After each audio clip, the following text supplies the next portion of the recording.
you spoken to any of these families? I only so far met the lone survivor, and now we plan to visit as many families as possible myself. And between me and my colleagues, we intend to visit all the families. But now currently our job is to help the families to come to Ahmedabad, collect the remains, and provide them some grief counseling, and then all the way to the final rites. Currently, that's what we are doing. We have one Tata colleague as an angel deployed to work with each family. And there are 400 Tata people across companies in Ahmedabad. And what we're trying to do is to be with each of these families in the next few days, get through this stage. Then we need to meet them, we need to support them, we need to see what we can do and what we need to do. Mr. Chandrasekhar, on the first day, there was a statement where you said you need a transparent investigation into what happened. I want to ask you, where have you reached with that probe? Because there would be one Tata investigation apart from the other investigations. So what have you found so far? See, this is a crisis or a tragedy of a gigantic proportion. It has affected everybody. Yes, the families are affected, but the whole country is affected in a manner of speaking. There is a lot of fear. There is a lot of anger. I can understand that. Personally, I have also traveled a lot.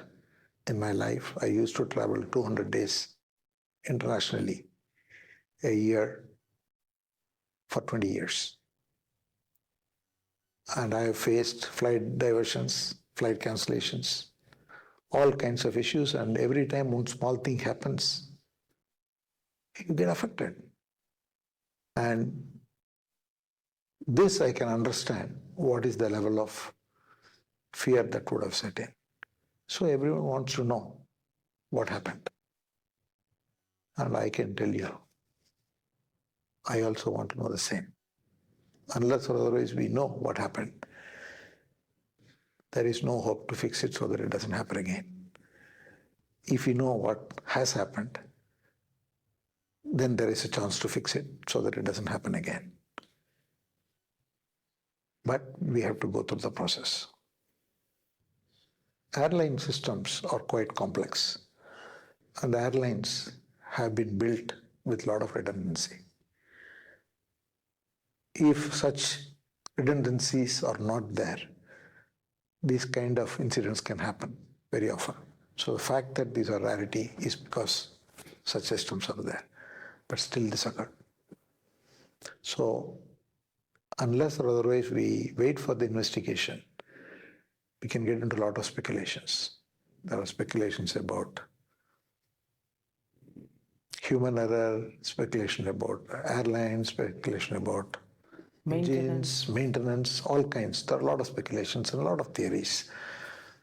But the fact that I know so far is this particular aircraft, A171, that particular tail, has a clean history. Has a clean history. And the two engines, both engines, the right engine was a new engine put in March 2025.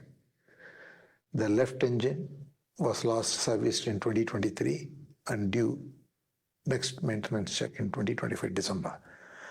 And both the engine histories are clean. When I saw that, I couldn't find anything with the team. Both the pilots are exceptional pilots. And the captain, Sabarwal, has more than 11,500 hours of flying experience. And the first officer, Clive, has more than 3,400 hours of flying experience. What I hear from our colleagues is they were excellent pilots and great professionals.